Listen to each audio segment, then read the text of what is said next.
I heard this story from this guy.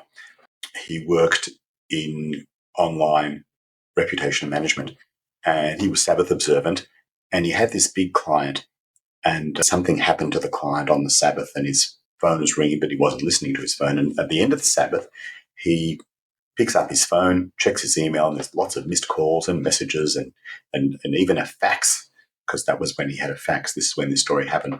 And, his client's saying, where were you? Where were you? And he contacts the client and says, look, offline from Friday night to Saturday night for the Sabbath. And the client, not very happy, but understands the situation.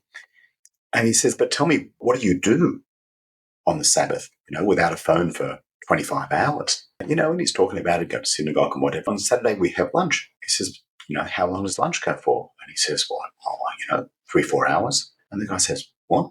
Lunch for 3-4 hours? And he says, yeah, we've got family, we've got friends, and we sit and talk, and we have a meal with a number of courses.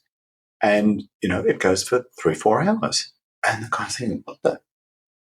How can you have lunch for 3-4 hours? And the answer is, yeah, you can.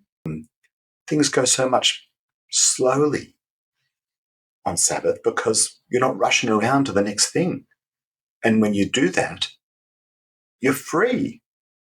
You're not thinking, oh, what do I have to do next? Or do I have to check my phone next? Or where do I have to be?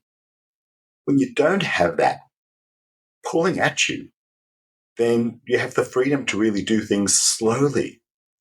It's like, it's the opposite of fast food.